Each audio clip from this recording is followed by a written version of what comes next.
Bonjour, merci d'être là avec nous aujourd'hui. Je suis Sandy Becky. Je suis Laure Képès. Vous écoutez À la croisée des âmes, le podcast qui met les âmes en dialogue. Territoire vivant de nos aspirations et transformations, l'âme demeure une source inépuisable de questionnement. Chaque mois, nous recevons 2 invités issus d'univers différents. Artistes, entrepreneurs, dirigeants, philosophes, scientifiques, écrivains viendront nous rejoindre pour explorer l'âme en lien avec un sujet de société pour que chaque voix unique contribue à tisser une toile de savoir riche et complexe. C'est grâce à votre engagement et votre soutien que notre podcast, À la croisée des âmes, se fait connaître auprès d'un large public. Alors abonnez-vous, likez, partagez autour de vous et suivez-nous sur Instagram et LinkedIn.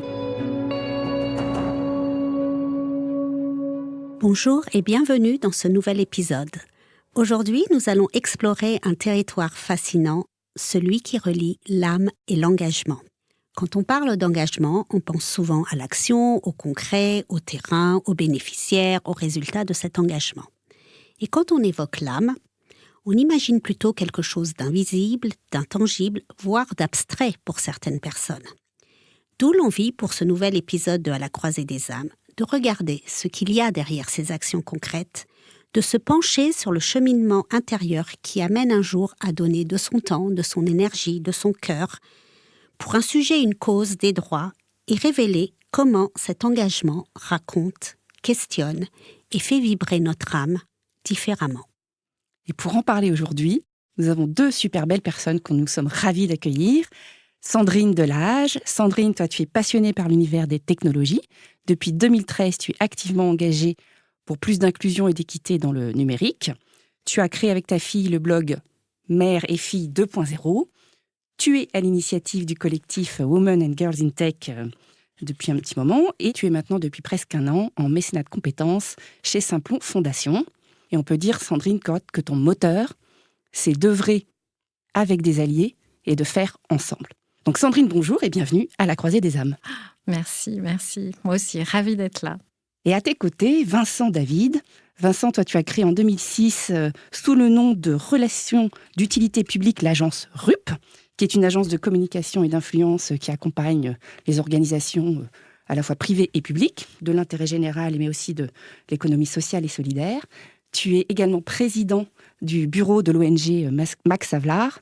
Et toi, on peut dire que tu es plongé dans l'engagement associatif depuis que tu es étudiant. Et que ton moteur aujourd'hui, ce qui t'anime profondément, c'est de créer des passerelles entre les personnes, les idées, les organisations. Et d'ailleurs, tu te définis comme un connecteur invétéré. Donc, bienvenue parmi nous également, Vincent, et merci d'être là. Merci beaucoup pour votre invitation et au plaisir de dialoguer pendant ce podcast. Et je remercie aussi toutes celles et ceux qui nous écoutent pour ce nouvel épisode. Et donc, à travers l'expérience et le parcours de Sandrine et Vincent, nous allons explorer comment notre âme nourrit nos engagements et d'où vient cette force intérieure qui la met en mouvement. Et je vous rappelle, Sandrine et Vincent, que ce podcast est une conversation à 4 voix. Donc, sentez-vous libre de vous poser des questions mutuellement et de réagir à vos réponses respectives chaque fois que vous le souhaitez. Alors, on va commencer avec ce rituel qui nous permet de démarrer chaque épisode. Donc, c'est le portrait chinois de l'âme. Vous avez devant vous 6 cartes qui sont retournées et derrière chacune se cache une question. Alors, on va commencer avec toi, Sandrine. Est-ce que tu peux choisir une carte, nous lire la question et y répondre ? Alors, j'ai tiré la carte « Si l'âme était une musique, ce serait… » Alors j'adore la musique, c'est la mise en mouvement en fait pour moi, c'est pour ça que j'adore cette question.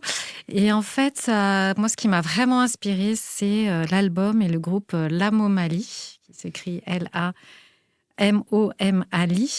qui est en fait un jeu de mots sur l'âme au Mali, avec une des chansons qui s'appelle L'âme, avec cette citation « J'aimerais un son, une fusion, ni être un homme, ni être une femme.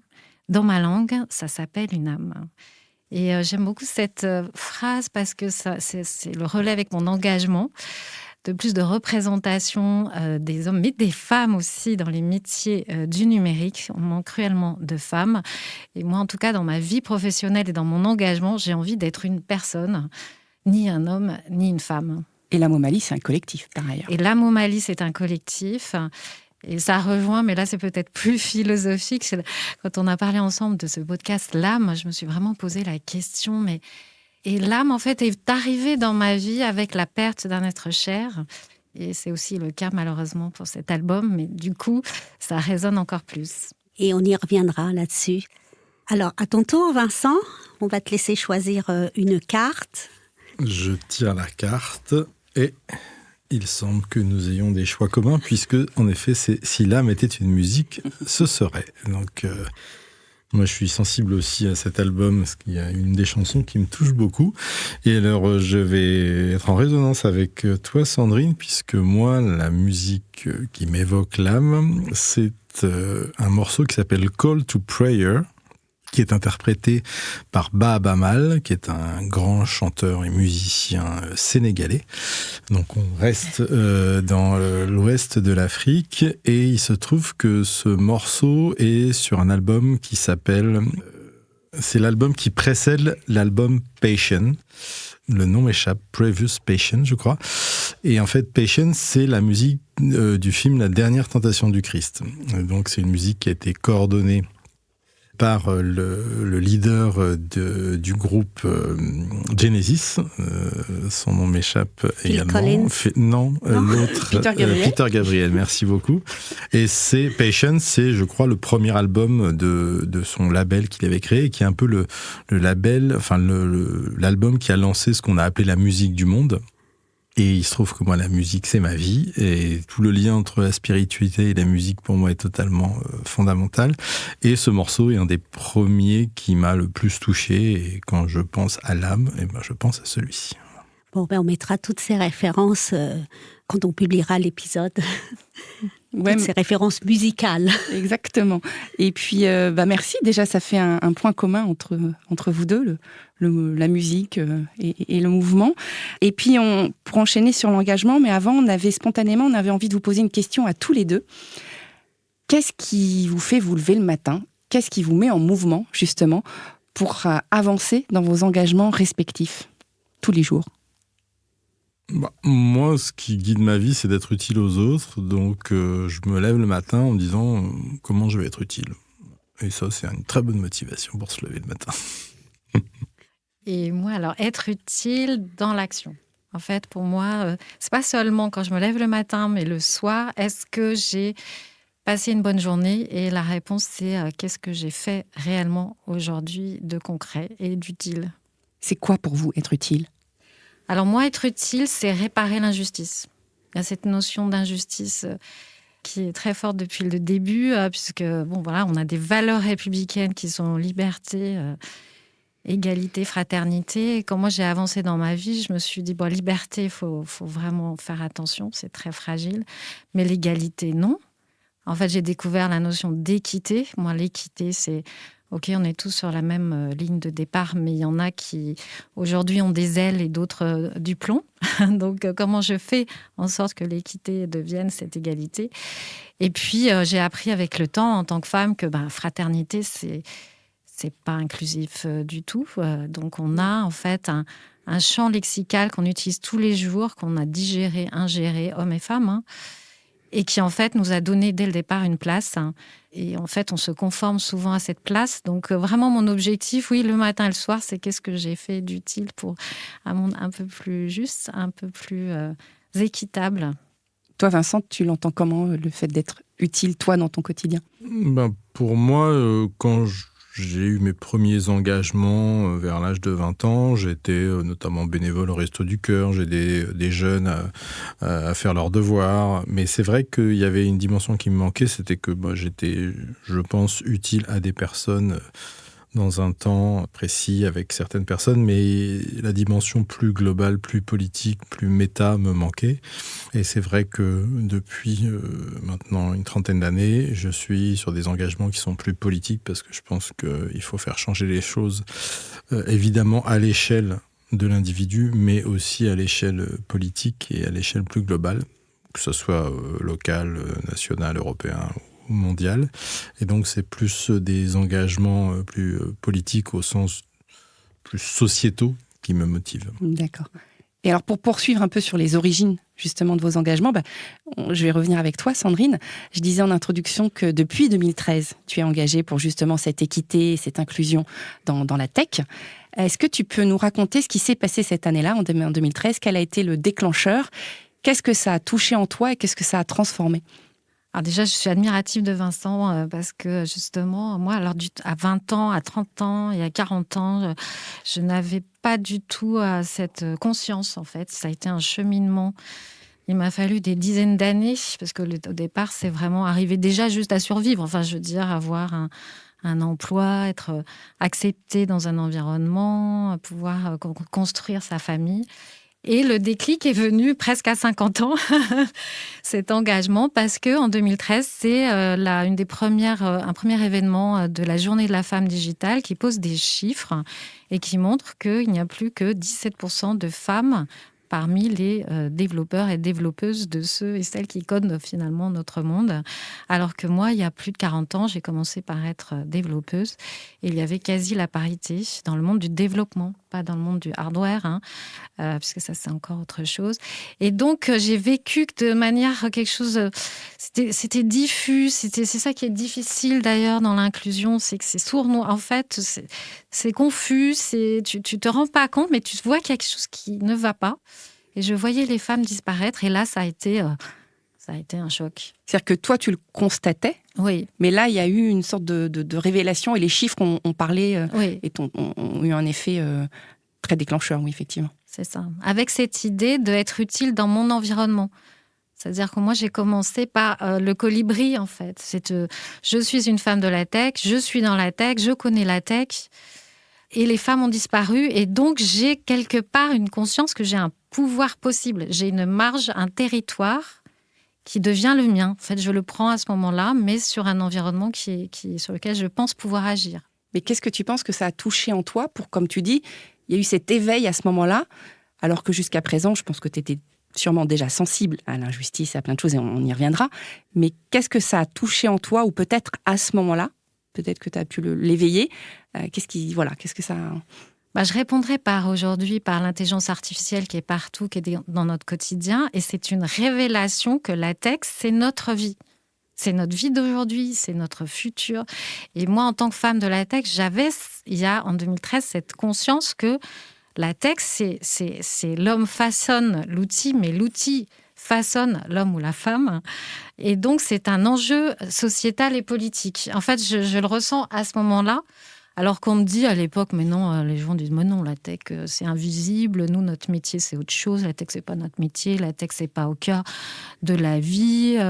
Et on le voit aujourd'hui, malheureusement, que la tech, c'est un enjeu. Et bien sûr, ceux qui construisent la tech ont des intentions et que c'est notre vie, en fait, dont on parle. Voilà. Donc, c'est pour ça que c'est aussi fort à ce moment-là. Ça résonne aussi fort à ce moment-là. Mais là, tu t'es dit, il est temps d'agir. Oui, je peux agir.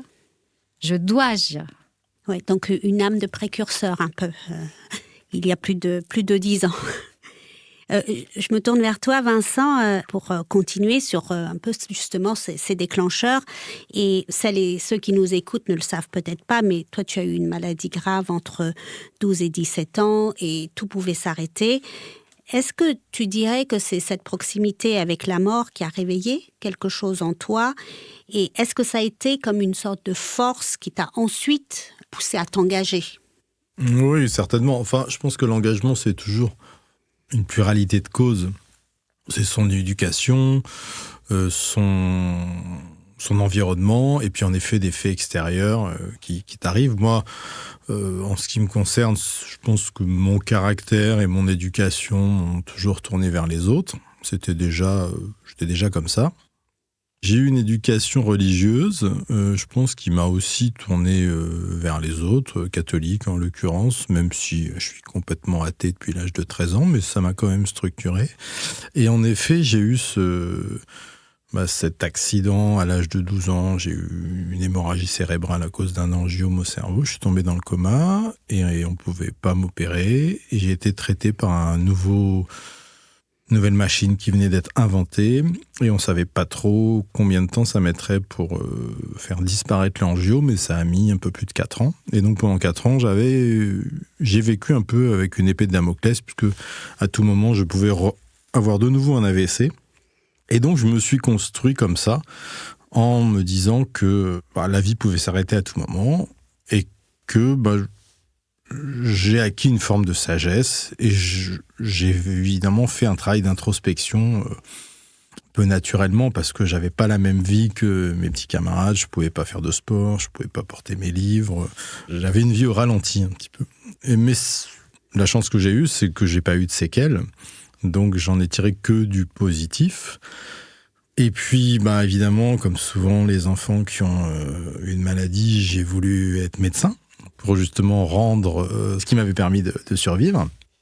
Et puis, en fait, j'étais nul en sciences. Donc, arrivé en terminale, je me suis dit que c'était pas pour moi, je n'aurais jamais le concours. Et c'est évident que, oui, cette proximité avec la maladie et la mort pendant des années m'a forgé une forme d'engagement et je dirais, c'est ça qui fait que j'ai toujours voulu être utile aux autres. C'est vraiment mon moteur dans la vie, quoi. Et ensuite, donc, je suis allé à la fac. Et là, c'est là où j'ai vraiment commencé mon engagement, puisque avec des amis, on a créé une association étudiante. J'ai été bénévole dans les Restos du Cœur à Nanterre. J'ai commencé, comme je disais tout à l'heure, à donner des cours à des jeunes pour les aider après leurs devoirs. Et puis voilà, le fait de côtoyer plein de gens très différents à l'université de Nanterre, qui est un peu une ville dans la ville, et le fait d'avoir créé cette association, ça a été vraiment le départ de mon engagement. Je dirais que j'ai tout appris dans l'associatif étudiant. Et 30 ans plus tard, c'est toujours ça qui m'a forgé ma façon de m'engager, quoi. Super. Et ce passage, c'est 4 ans quand même à l'hôpital. Enfin non, j'étais à l'hôpital pendant 1 mois. Après, j'étais chez moi. Mais... Oui, d'accord. 4 ans de suivi, en tout cas, voilà, médicaux. Qu'est-ce que ça t'a soit transformé dans ta vie intérieure profonde, parce que t'étais tout petit, tout jeune. Est-ce que tu as découvert des choses ou est-ce que t'as l'impression que ça t'a soit révélé, soit transformé de manière très profonde? Et de quelle manière? Le souvenir plus prégnant que j'ai, c'est à l'âge de 13 ans. Donc j'étais retourné au collège et j'ai dit à un de mes copains dans la cour de récré, j'ai acquis une forme de sagesse. Lui, évidemment, il n'a pas compris ce que je voulais dire. Mais ça, c'est quelque chose qui est assez commun à des enfants, des jeunes enfants. Moi, j'étais déjà au début d'adolescence, mais quand on entend des jeunes enfants qui ont un cancer, par exemple, quand on les entend parler, on sent une maturité très forte. Et voilà, moi, c'était ça. C'est-à-dire que je suis passé de l'enfance à l'âge adulte, malgré moi. Et donc, on devient responsable de sa propre vie, parce que si je faisais du sport, si je courais après le bus, si je portais mes livres, je savais que je pouvais mourir. Donc tout de suite, on est responsable de sa propre vie, ce qui est normalement pas le cas. Et l'adolescence, c'est plutôt une période où on a des rites de passage, où on peut faire pour certains certaines conneries, et voilà, et on apprend beaucoup d'insouciance. Moi, j'avoue que je n'ai jamais été insouciant, je n'ai jamais fait de conneries, parce que j'avais conscience de l'importance de la vie. C'est vrai que mon premier combat, mon premier engagement, c'était à 13 ans. Je ne comprenais pas pourquoi les jeunes de mon âge fumaient. Parce que pour moi, fumer, c'était associé au cancer, à la mort. Et c'était ma première révolte. Je me dis, mais pourquoi ils fument alors que moi, je me bats pour être en vie, quoi. Donc voilà, c'était un peu bébête comme perception. Mais en tout cas, c'est ça c'est le souvenir de mon premier véritable engagement. Et oui, c'est sûr que pendant 4 ans, quand tu ne sais pas si tu vas être en vie plus tard, tu as forcément une réflexion métaphysique sur le monde, sur la vie, et ça m'a complètement forgé ce que je suis maintenant, quoi. Et sur tes liens aux autres, parce que tu dis, tes amis, je ne sais pas comment ils te regardaient, eux, est-ce que ça t'a aussi... comment ça t'a forgé? Ouais, je me sentais tout à fait en distance avec les autres. C'est-à-dire que j'étais toujours dans l'observation, parce que moi, je ne pouvais pas vraiment avoir la vie des gens de mon âge. Donc, j'ai beaucoup observé. Et je suis un peu un entomologiste des humains. C'est-à-dire que j'adore observer les humains, j'adore observer leur comportement. Et je pense que cette période m'a appris à ne pas les juger. Et quand je rencontre des gens, maintenant, et comme tu l'as dit, j'aime beaucoup rencontrer des nouvelles personnes tout le temps et les connecter, j'essaye de vous de prendre que ce qu'il y a de bien chez elles. Je peux me rendre compte de leurs défauts, mais ce qui m'intéresse, c'est leurs qualités. Et ça, je pense que j'ai appris ça de cette période. Et justement, donc en parlant des autres, là j'ai une question aussi pour tous les deux. Si vous pensez à votre parcours, est-ce qu'il y a au début, à un moment dans votre parcours, des gens justement qui ont joué un rôle particulier dans l'éveil de cet engagement, et parce que elles ont pu vous guider par leurs mots, par certaines actions ou simplement par leur présence?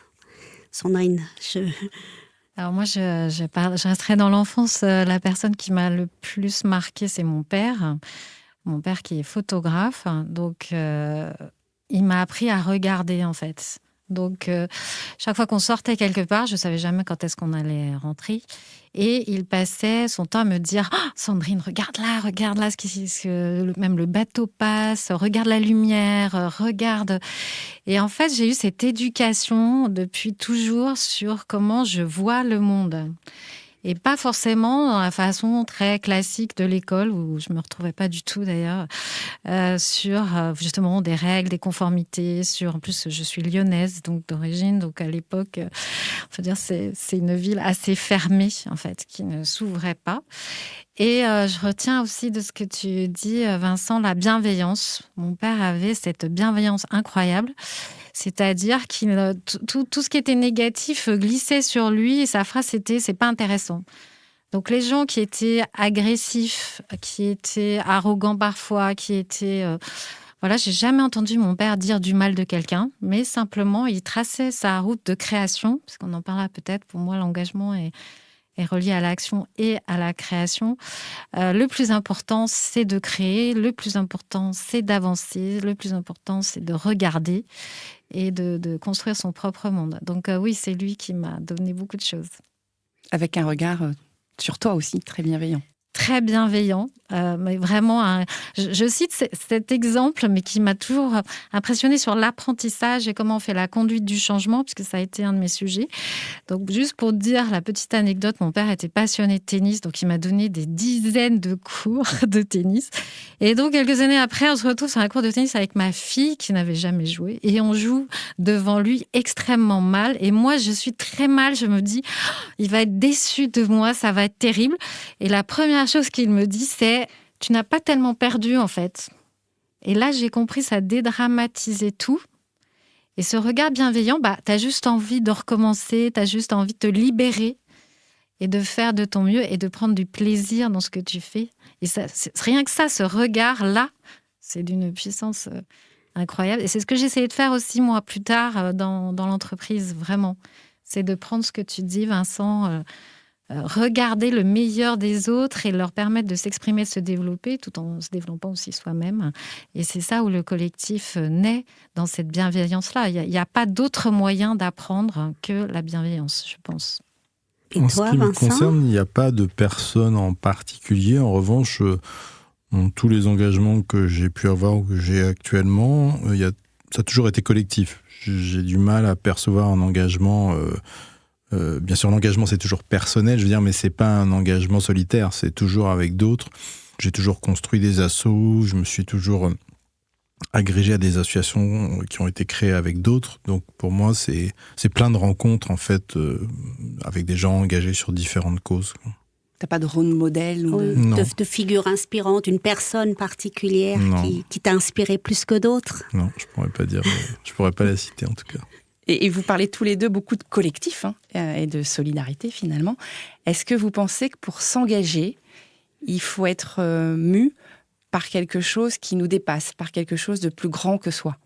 Oui, moi je pense que c'est forcément une vision de l'humain ou du non-humain qui fait qu'on s'engage pour quelque chose qui nous dépasse. Alors, qui nous satisfait aussi, parce que l'engagement, il y a une part d'égoïsme aussi dans l'engagement, dans le sens où eh bien, ça nous permet de satisfaire des manques ou des envies. Le fait de s'engager, c'est toujours... il y a toujours une raison personnelle. Mais c'est aussi un engagement, à mon sens, comme tu disais, Laure, qui doit nous dépasser. On s'engage forcément un peu pour soi, mais on s'engage avant tout pour les autres et pour des idées qui nous dépassent. Après, moi, je crois beaucoup au micro-engagement, on va peut-être dire ça, dans sa vie courante. C'est-à-dire, moi, je n'avais pas cette notion de l'engagement, mais en tout cas, se dire, je suis dans le métro, il y a une personne âgée qui rentre, je fais attention, je suis dans l'entreprise, je remarque que j'ai ma collègue ou mon collègue qui a changé d'attitude. Il y a cette attention à l'autre qui est pour moi une forme d'engagement, puisqu'on sort de soi-même et qui est très puissant en fait. Et on le voit bien aujourd'hui, dans les difficultés ou les tensions, les peurs qui sont posées, finalement, c'est son voisin, sa voisine, les gens autour de soi. Donc ça, c'est une première étape. Mais après, oui, pour s'engager dans des actions en plus qui peuvent avoir un impact au niveau sociétal ou politique, oui, là, on est dans quelque chose qui vous dépasse et qui vous emmène. Et ça en fait aussi la puissance. C'est un regard, comme tu dis, posé sur les autres, mais sur le monde aussi, Oui. que tu as peut-être hérité de ton papa d'ailleurs. Et Vincent, en préparant cette émission, alors c'est pas lié directement à l'engagement, mais puisqu'on parle de choses qui nous dépassent en tout cas, tu nous expliquais que toi, tu connais l'expérience de la mystique sauvage, qui est une expérience quand même assez intense et hors du commun. Est-ce que tu pourrais nous expliquer, pour ceux qui nous écoutent, ce qu'est la mystique sauvage, et puis peut-être nous raconter une des expériences pour voir ce que ça... Là, on parlera d'âme ou pas, mais en tout cas, ce que ça a réveillé en toi. Comme je disais, c'est-à-dire que moi, j'ai eu plusieurs années de réflexion métaphysique, d'introspection par rapport à la maladie que j'ai eue. Donc, j'avais peut-être une certaine prédisposition à la contemplation, parce que moi, je suis vraiment un grand contemplatif. J'adore observer les paysages, les grands espaces. Ça, c'est ça qui me rend le plus heureux. Et en effet, la première expérience de mystique sauvage, même si je ne savais pas que ça s'appelait comme ça, c'était à la montagne. J'étais assis devant des montagnes. Et là, j'ai eu cette expérience absolument incroyable, très difficile à décrire. J'ai jamais senti quelque chose d'aussi puissant. Où à un moment donné, le moi disparaît et on sent une forme de communion dans le temps et l'espace avec tout. C'est très particulier à vivre et à expliquer. Et en fait, ça m'est arrivé à quelques reprises. Un jour, je lis un livre du philosophe André Comte-Sponville. Et là, il décrit une expérience de mystique sauvage qu'il a lui-même vécue dans la forêt. Ce livre s'appelle, je crois, Principe de l'athéisme ou Introduction à l'athéisme, j'ai un trou de mémoire. Et là, dans ce livre, il explique donc, et il l'écrit très très bien, il écrit très bien ce monsieur, son expérience. Et en bas de page, il cite le livre de Michel Hulin qui s'appelle La mystique sauvage. Michel Hulin, c'est un professeur émérite à la Sorbonne, spécialiste des spiritualités indiennes. Et donc, bien sûr, j'achète ce livre, La mystique sauvage de Michel Hulin, et là, je comprends, je mets des mots sur ce que j'ai vécu. Donc, c'est un livre qui se sépare en 3 chapitres. Le premier chapitre, c'est une analyse de la correspondance entre Romain Rolland et Sigmund Freud sur le sentiment océanique. Romain Rolland défendant ce sentiment océanique comme une sorte de, justement, dépassement de l'humain dans quelque chose qui le dépasse, justement, et Freud expliquant que c'est évidemment un retour à l'âge fœtal et qu'il n'y a pas de sentiment océanique. Voilà. Donc c'est toute cette analyse de leur correspondance qui est intéressante. Le deuxième chapitre, c'est sur des personnes connues ou moins connues qui ont pris des drogues et qui vivent des expériences de mystique sauvage avec ces drogues. Et la troisième partie, c'est l'analyse de personnes lambda, comme vous et moi, qui ne sont pas des grands mystiques, qui n'ont jamais écrit sur la mystique, et qui vivent des expériences de mystique sauvage. Et donc, il essaye d'analyser pourquoi et comment se vivent ces expériences. Voilà. Donc, c'est comme ça que j'ai pu mettre un mot sur ce que j'ai vécu. Et c'est vrai que ça a été des moments vraiment extraordinaires, que je n'ai pas revécu depuis une vingtaine d'années, je pense. Mais auquel je peux dont je me souviens, auquel je peux me rapprocher, je pense, parce que donc, comme je disais, j'écoute beaucoup de musique, et notamment ce que j'appelle des musiques méditatives. J'avais même créé une émission de radio avec mon meilleur ami sur le mélange entre des contes et ces musiques méditatives. Musiques méditatives pouvant être des musiques du monde, du jazz, de la musique classique, des musiques de films, de l'électro, enfin plein de formes de musique que j'appelle musique méditative, mais c'est ma propre expression, ça veut pas dire grand-chose. Mais en tout cas, moi, c'est des musiques qui m'élèvent et qui me font toucher une forme de spiritualité, contemplation. Voilà. D'absolu. D'absolu. Moi, je suis vraiment, si je devais me définir, je suis en quête d'absolu. C'est vraiment ça qui m'anime, quoi. Aussi bien spirituel que politique, humain. Et ces expériences, qu'est-ce que ça a ouvert en toi ? Est-ce que ça a ouvert, je sais pas, un certain chemin vers ton âme, enfin ta vie intérieure ? Et est-ce que ça a changé ta perception du monde, justement, et de l'humanité ? Oui, je pense. C'est-à-dire que quand on vit ces expériences, on se rend compte qu'on est une poussière dans un tout qui nous englobe.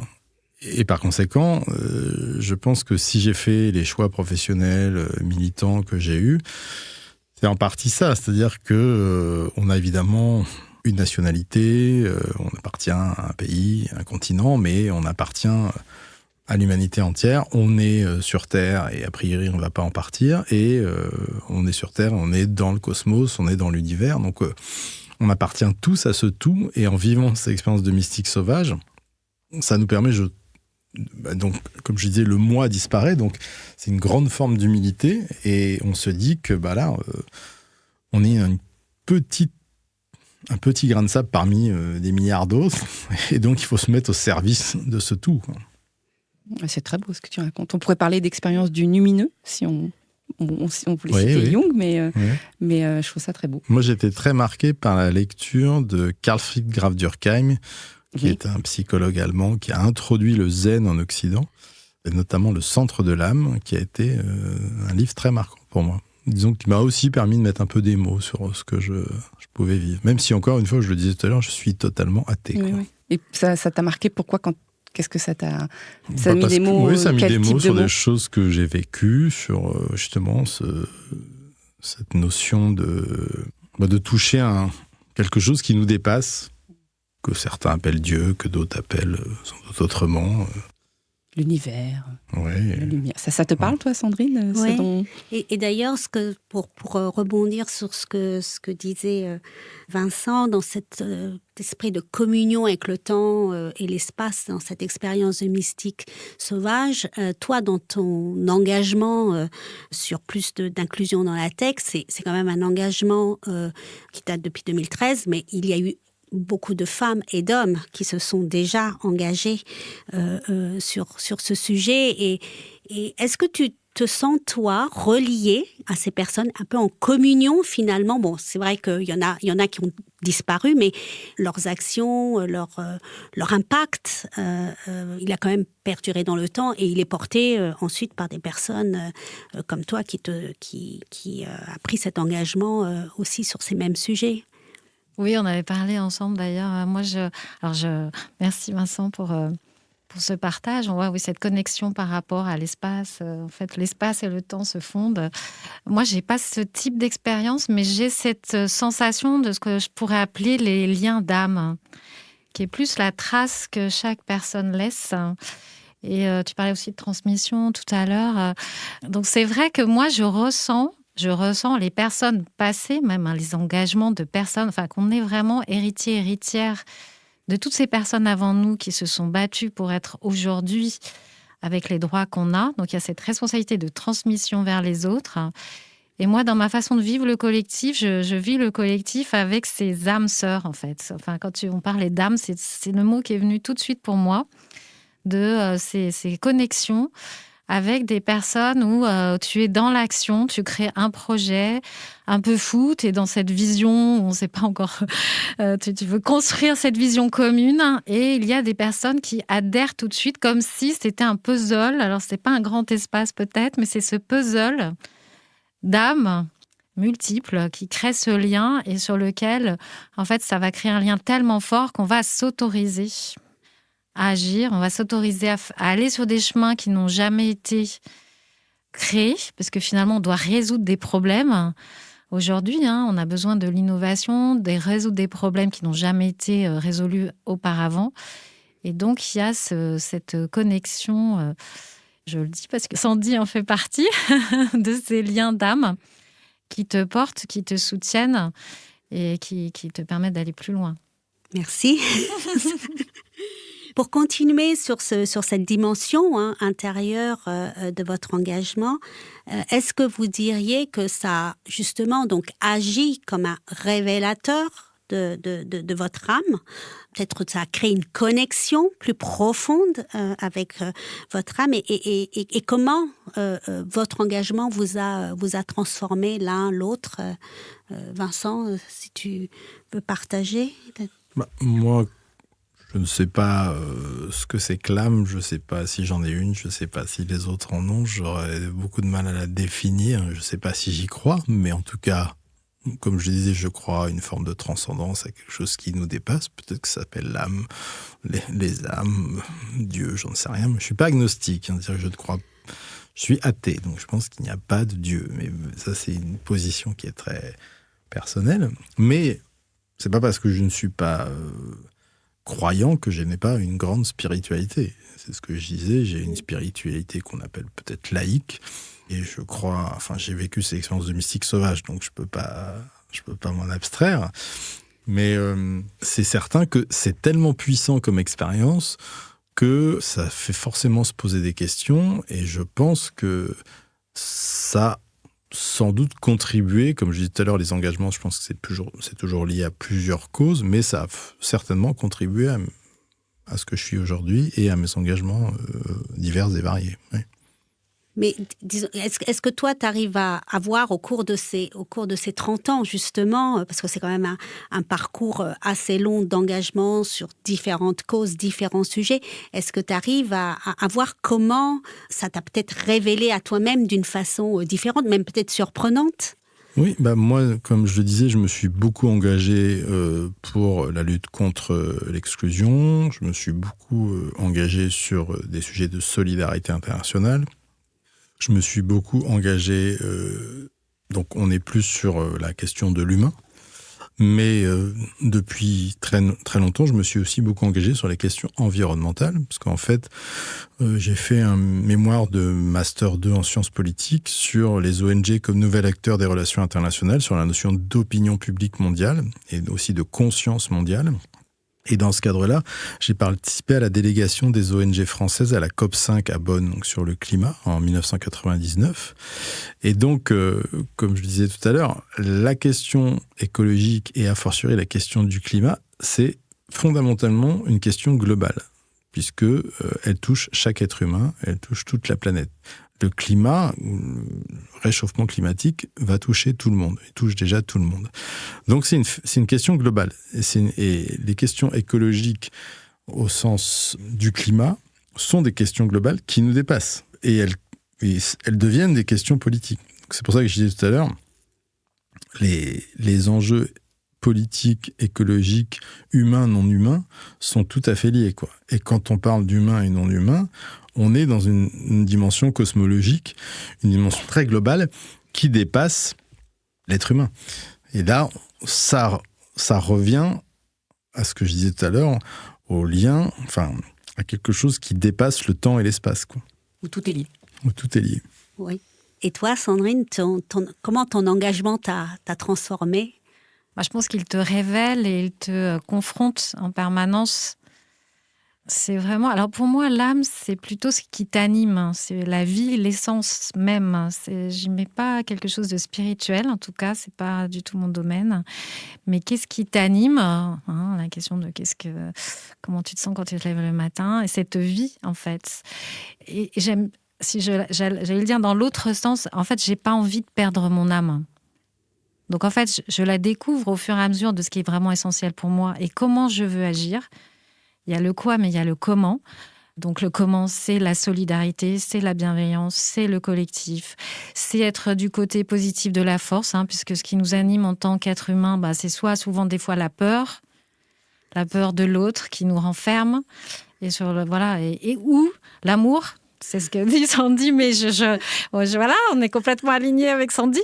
C'est moi, j'ai décidé d'être bisounours, en fait. C'est quoi le bonheur ? C'est quoi le bonheur ? Le bonheur d'être ensemble, qui fera barrage à ces exclusions et à la peur de l'autre. Donc, j'ai fait un choix de la façon dont j'ai envie d'agir, mais j'ai mis des années pour m'en rendre compte. Enfin, c'est un cheminement qui fait que à ce moment-là, je suis pas bien dans cet environnement-là, mais je suis bien dans cet environnement-là, et ce qui est important pour moi. Donc maintenant, je le sais. J'ai fêté mes 61 ans. À 61 ans, c'est le bonheur, au sens où j'ai l'impression de revenir dans une boucle de qui j'étais enfant.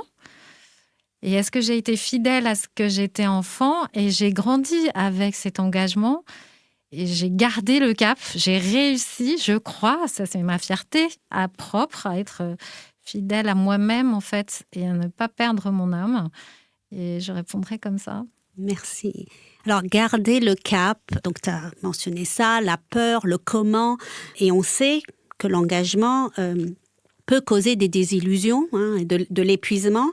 C'est un temps qui parfois n'est valorisé par aucune forme de rétribution, aucune forme de reconnaissance. On peut même avoir, de la part de certaines personnes dans son entourage personnel, professionnel, du rejet, de la jalousie, une certaine hostilité. Vincent, est-ce que toi, tu as vécu des moments comme ça de doute, des moments où l'énergie vacille. Comment on traverse ces moments-là, et qu'est-ce qui, dans ces phases, peut aider pour continuer, toi, par exemple, à te sentir utile ? Moi, j'avoue que, comme je disais tout à l'heure, je me lève le matin en voulant être utile, et j'ai jamais eu de coup de mou sur mon engagement. J'ai toujours senti que je pouvais être utile, même à ma petite personne, et j'ai jamais senti de doute. En revanche, c'est amusant parce que j'ai 52 ans, et ça fait pile 26 ans, quand j'avais 26 ans, que j'ai changé ma manière de m'engager. C'est-à-dire que jusqu'à l'âge, en gros, on va dire de 20 à 26 ans, j'étais très engagé dans plein d'associations, dans plein de causes, et j'en perdais un peu, pas ma santé, mais je me perdais peut-être un peu dedans, et surtout, j'ai modifié ma façon d'être vis-à-vis de l'engagement. C'est-à-dire que je suis passé de, comme sans doute souvent les jeunes, je veux changer le monde, ce qui est une perception qui est très mégalomaniaque. Comme évidemment on n'y arrive pas, elle peut rendre très malheureux, elle peut rendre impuissant, elle peut rendre dépressif. Et en fait, on se perd en disant « je veux changer le monde ». Parce que, comme je disais tout à l'heure, c'est forcément collectif, c'est jamais individuel, même si l'engagement est individuel, mais il ne peut fonctionner qu'avec les autres. Donc je suis passé de « je veux changer le monde » à « je voudrais que le monde change, et si je peux apporter ma modeste petite pierre, ça sera très bien ». Et quand je suis passé de « je veux changer le monde » à « j'aimerais que le monde change et je vais essayer d'y contribuer modestement », ça a complètement modifié ma façon de m'engager. Ça m'a rendu beaucoup plus efficace. Je me suis senti beaucoup mieux avec moi-même et avec les autres. Et ça m'a permis d'être à ma juste place en disant, si des personnes, pour telle ou telle cause, sont aussi bien ou mieux que moi pour cette tâche, je ne la fais pas.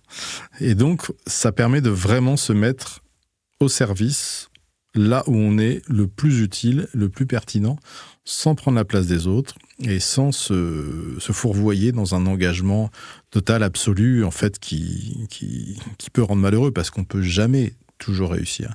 Ça, c'est la première chose. Et la deuxième chose, que moi je dis souvent, notamment à des jeunes qui sont, et on peut les comprendre, un peu désespérés de la situation sociale et surtout écologique, je leur dis qu'il ne faut pas consommer de l'engagement. On est dans une société malheureusement de consommation, et souvent on a tendance à consommer l'engagement et donc à vouloir voir les effets de son engagement.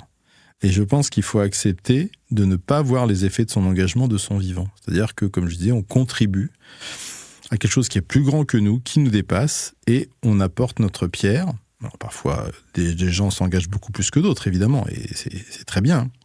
Mais il faut accepter de ne pas voir le changement de notre vivant. Et ça, c'est compliqué, notamment sur les questions écologiques, parce que, notamment, des jeunes sont très impliqués, ils ne comprennent pas pourquoi ça ne va pas plus vite et pourquoi ça ne change pas tout de suite. Mais les processus politiques, sur les processus écologiques, sont des processus très longs. Et donc, il faut se dire qu'on est à un moment donné, qu'on apporte à un moment donné, et que d'autres prendront le flambeau plus tard. Donc, une grande dose de lucidité et d'humilité par rapport donc à son engagement. Et toi, Sandrine, on peut que rebondir parce que c'est un peu ce que tu nous as dit. Tu es passé de « je veux changer le monde » à « j'apporte ma pierre ». C'est déjà, on est alignés. Alors, par contre, j'ai une petite variante. C'est que moi, par contre, j'ai toujours gardé à la fois un projet collectif et un projet individuel. Moi, j'ai toujours cherché... Rien que pour apprendre à avoir un espace individuel dans mon engagement. Tu citais le blog Mère et Fille 2.0. Eh bien, c'est ça la magie du digital quand elle est du côté positif de la force, c'est qu'aujourd'hui, avec quasiment aucun moyen financier, tu peux créer un site, tu peux créer un podcast, tu peux diffuser largement, puisque le digital permet cela. Et moi, j'ai toujours gardé ces deux côtés-là. Et si je reviens encore à mon père, moi, en fait, je n'aimais pas l'école. Donc, le week-end, je travaillais dans la chambre noire et je faisais l'agrandisseur avec le révélateur, le fixage. Et mon père m'a transmis cette confiance créative individuelle. Je ne suis pas quelqu'un qui a confiance en moi dans l'entreprise. J'ai le syndrome de l'imposteur comme la plupart des femmes. Mais j'ai toujours eu cette confiance absolue que si ce projet-là ne marche pas, ou si j'ai des frustrations dans un collectif sur lequel j'apporte ma pierre et qui ne correspond pas quand même à toutes les actions que j'ai envie de faire, moi, individuellement, j'ai cette capacité à créer quoi qu'il arrive. Et ça, c'est une force qui m'a soutenue dans les moments de doute, de difficulté, des réductions budgétaires, on peut parler de choses aussi très, très concrètes, des changements d'organisation, des budgets qui se coupent, par exemple. C'est la vie, c'est normal. On est dans des cycles où les projets, au bout de 6 ou 7 ans, ils s'arrêtent, donc il y en a d'autres. Voilà, donc cette mouvance du collectif que j'accepte complètement, elle fait partie de la vie. Il y a un début, il y a une fin. Mais moi, en tant que personne, je sais que j'aurai toujours les moyens de faire par moi-même aussi. Je ne sais pas si c'est clair comme point de vue. Et oui, alors là, vous êtes alignés sur le fait de passer effectivement du... Je veux changer le monde, j'apporte ma petite pierre. Pour revenir à ça, Sandrine, tu nous as expliqué en préparant cet épisode que ça demandait un énorme lâcher-prise. Comment est-ce que ce cheminement éclaire aujourd'hui ta façon très personnelle de t'engager ? Tu disais, j'ai besoin du collectif, mais j'ai des projets personnels. Mais tu nous as parlé aussi de ta façon, toi, d'agir et de t'engager, à ta manière. Est-ce que tu peux nous en parler ?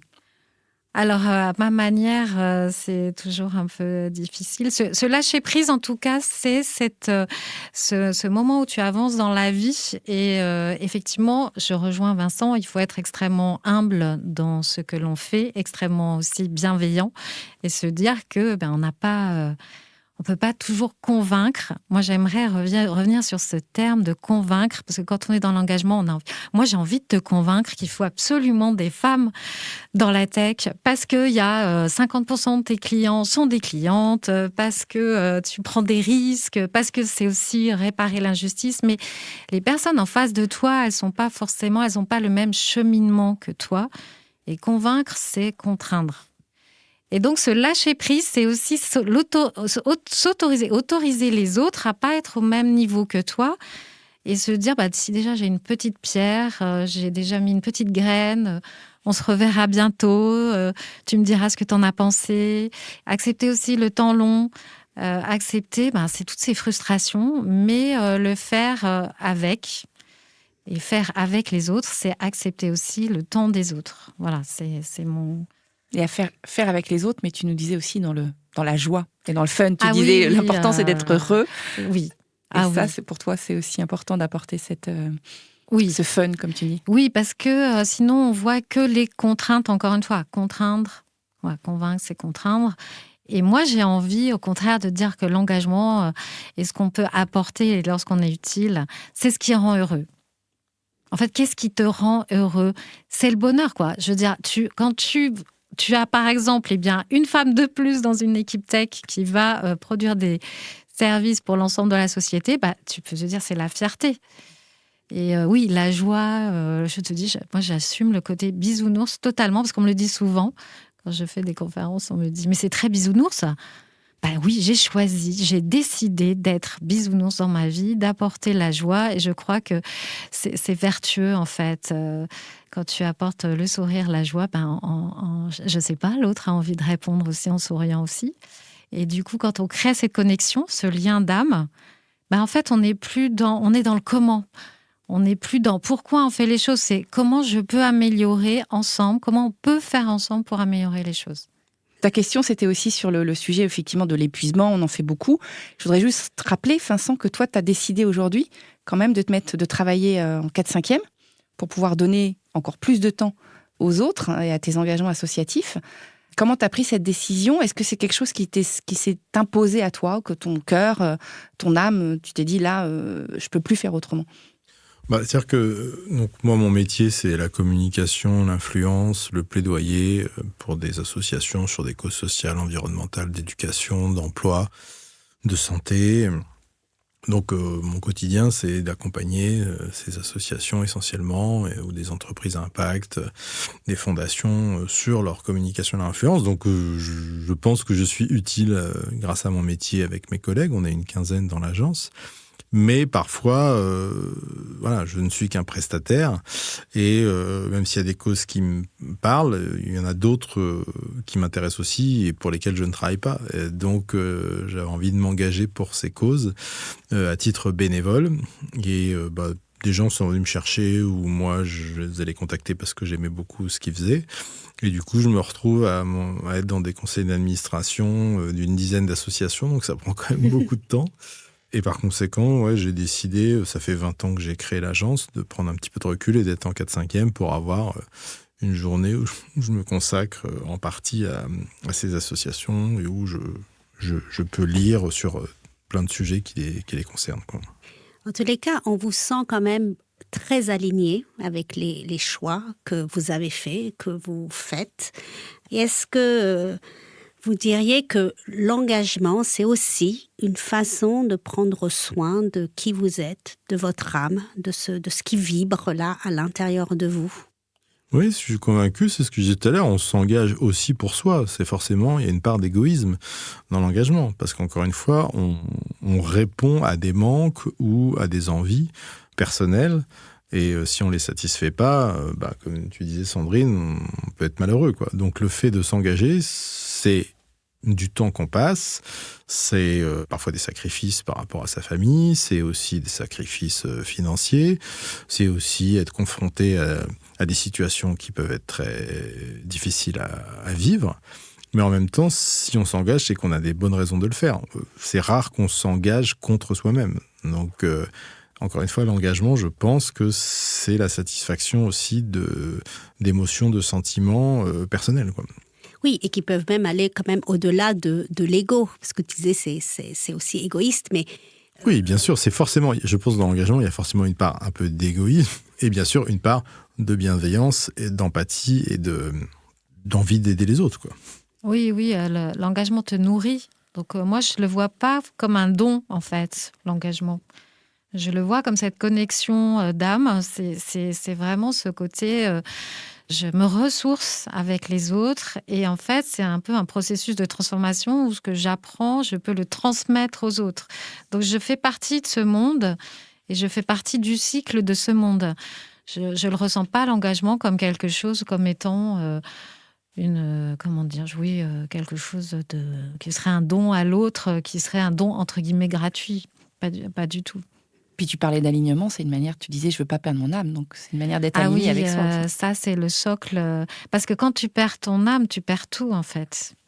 Est-ce que c'est pas l'essentiel de ce qui est le plus important, si on parlait, entre guillemets, de possession, parce qu'on dit, on utilise le verbe avoir, j'ai une âme, mais je suis, en fait. Je suis... et ça serait, oui, le pire pour moi. Je pense que quand tu perds ton âme...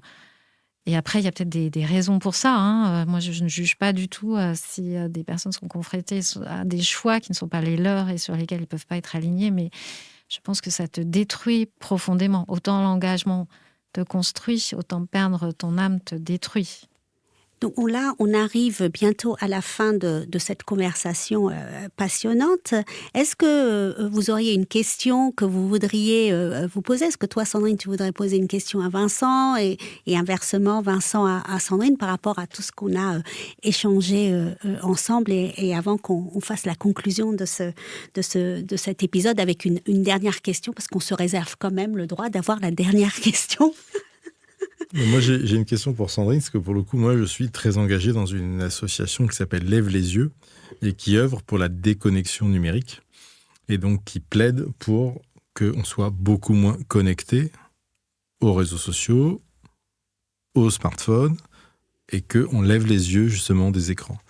Donc, et pour moi, je pense que les écrans, le numérique, l'audiovisuel nous prennent notre âme justement et nous éloignent de la contemplation de la nature. Et nous éloigne du lien à l'autre. Même si j'ai complètement conscience que le numérique permet de se relier aussi aux autres, parce qu'on parle en France de 13 millions de personnes qui sont dans l'électronie, c'est-à-dire qui n'ont pas accès au numérique pour X raisons, soit ils n'ont pas le matériel, soit ils n'ont pas la connexion, soit ils n'ont pas la capacité de lecture, soit ils n'ont pas la capacité de comprendre le numérique. Donc ça pose évidemment beaucoup de problèmes dans la vie quotidienne pour l'accès à ces droits, l'accès à plein de services, de ne pas maîtriser le numérique. Donc ça, je pense que c'est très important que des associations comme par exemple Emmaüs Connect permettent aux gens d'avoir accès à un minimum au numérique pour la vie quotidienne. En revanche, moi je suis convaincu, en particulier chez les jeunes et les enfants, que le numérique pose énormément de problèmes et pose plus de problèmes qu'il n'en résout. Et donc je voulais avoir ton sentiment sur cette problématique numérique, a fortiori évidemment quand on sait à qui appartient les grandes plateformes et on sait d'un point de vue géopolitique les questions que c'est en train de poser, quoi. Alors, il y a 2 questions dans ta question. La première, c'est que moi en fait, comme j'ai expliqué, j'adore, c'est tester. Et j'ai commencé à tester en laboratoire. J'adore le physique, en fait. Et souvent, on oppose le numérique, la connexion, comme si tout était virtuel et qu'en fait, rien ne serait physique. C'est un monde extrêmement physique. Donc, tu peux aussi Bien parler... sûr. Parce que tous les matériaux nécessaires pour construire le numérique, tout vient de la Terre. Tout vient, voilà. Et donc, moi, après, je vis quand tu prends conscience et que tu peux agir, moi, je suis une manuelle, en fait. Donc, j'adore faire des choses qui n'ont rien à voir, mais qui sont dans toujours la création. Et le numérique peut le démultiplier. Donc, je pense qu'en fait, le numérique en soi n'a pas d'âme. Donc, c'est à nous de s'en saisir. Et tu as totalement raison sur le deuxième point, qui est pour moi le point d'attention maximum, si on parle beaucoup en plus d'intelligence artificielle. Franchement, ce qui compte, c'est l'intention. C'est à quel moment tu utilises quoi pour faire quoi. Et autant pour moi, l'IA, c'est une révolution technologique de plus, donc c'est un outil d'un côté, mais de l'autre... Le sujet, c'est l'enfermement dans des bulles de réflexion ou de non-réflexion. Et que, effectivement, si nous ne sommes pas autonomes sur ces sujets, on va laisser notre vie à des personnes qui ont des intentions pour nous qu'on n'aura pas choisies. Donc, la technologie numérique, c'est encore plus d'humain, de se rendre compte, de donner des limites, même pour les enfants, et même pour nous, de se rendre compte qu'on est dans des bulles qui sont dangereuses parce qu'elles touchent à notre capacité à penser. Et ça c'est vraiment, pour moi, le côté négatif de la force. Mais il faut se l'approprier, justement. Il faut s'approprier le numérique. Il faut comprendre comment ça marche pour créer ces équilibres et se mobiliser tout à fait pour qu'on n'utilise pas cet outil contre nous en tant qu'être humain. Voilà, c'est ma réponse. Et avant que Sandrine ne te pose une question, Vincent, je voudrais rappeler à nos auditeurs que nous avons un épisode sur l'âme et l'intelligence artificielle. C'est le tout premier épisode du podcast À la croisée des âmes. Donc j'invite aussi celles et ceux qui nous écoutent à aller écouter cet épisode avec 2 autres personnes super passionnantes sur ce sujet effectivement très vaste et très intéressant. Donc Sandrine, ta question à Vincent. Oui, ma question pour toi, c'est qu'est-ce qui t'a rendu le plus fier en fait ? Quelle est l'action Je ne sais pas si tu as fait ce travail de recul qui a été, dont tu es le plus fier. Alors, c'est difficile comme question parce que par mon métier, j'ai travaillé pour au moins 300 associations différentes. Donc, c'est difficile d'en choisir une plus que d'autres. Et là, dans tous mes engagements, c'est aussi très varié. Il y a des engagements par rapport au numérique, par rapport à la publicité, par rapport au commerce équitable, par rapport à la vulnérabilité, par rapport au lien entre urbain et rural. Donc, je m'implique, mais encore une fois, très modestement, sur plein de sujets. C'est-à-dire que je n'ai pas une cause. C'est peut-être mon souci principal, c'est que pour moi, tout est important, tout est global, tout est connecté. Et donc, j'essaye de m'impliquer un petit peu sur plein de causes différentes. Donc, je saupoudre mon engagement. Donc, ce qui fait que je suis assez... c'est ma personnalité, je ne vais pas dans le fond des choses. Je fais des liens entre plein de gens, plein de sujets. Donc, j'ai du mal à approfondir un sujet. C'est ma façon d'agir, d'être. Donc, c'est difficile de dire s'il y a un sujet sur lequel je suis plus fier que d'autres. Si professionnellement, je me souviens de mes premiers clients, c'était le mouvement associatif, donc le réseau qui rassemble 700 000 associations en France. Et c'était au moment des élections présidentielles de 2007. Et ils voulaient réunir tous leurs membres dans une grande salle, en l'occurrence au Palais Brongniart. Et ils voulaient aller filmer tous les candidats et projeter leurs vidéos devant les 500 ou 700 invités. Je leur ai dit, mais pour représenter 700 000 associations, vous êtes quasiment le premier employeur de France, il faut aller inviter les candidats et les faire venir pour qu'ils dialoguent avec les responsables associatifs français. Et ils m'ont écouté et ils ont invité tous les candidats qui sont, pas tous, mais presque, venus sur scène pour dialoguer. Et voilà, ça c'était quelque chose dont je me souviens. Une bonne connexion. Voilà, une bonne connexion.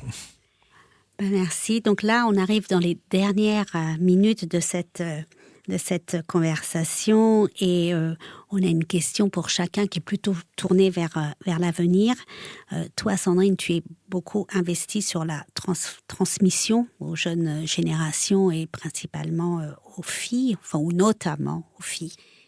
Qu'est-ce que tu aimerais leur transmettre sur ce que l'engagement a apporté à ton âme ? C'est la question.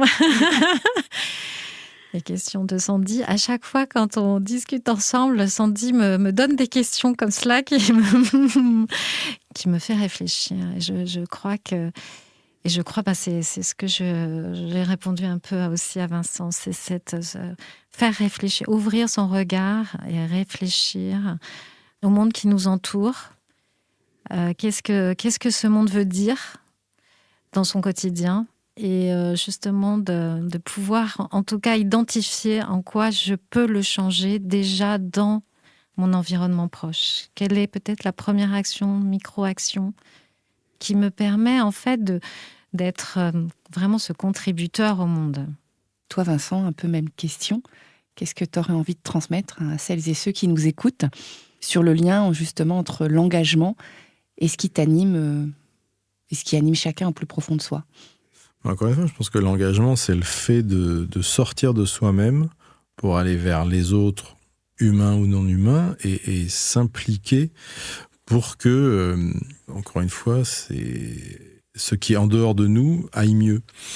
Donc, c'est forcément un travail sur soi et aussi quelque chose qui fait du bien. Donc, ça fait du bien à soi, ça fait du bien aux autres.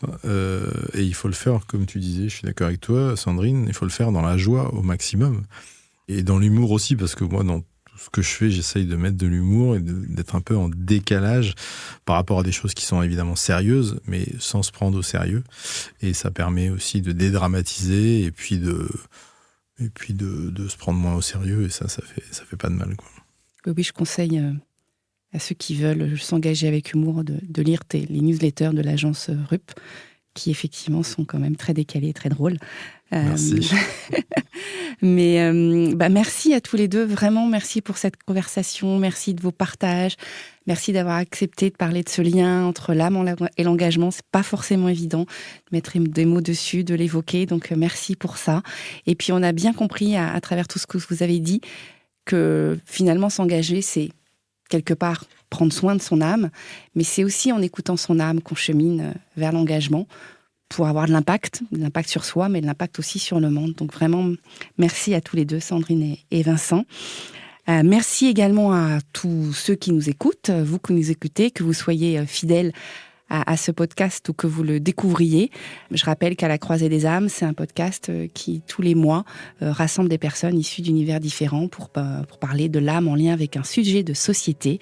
Et le mois prochain, nous allons parler de l'âme et de l'argent.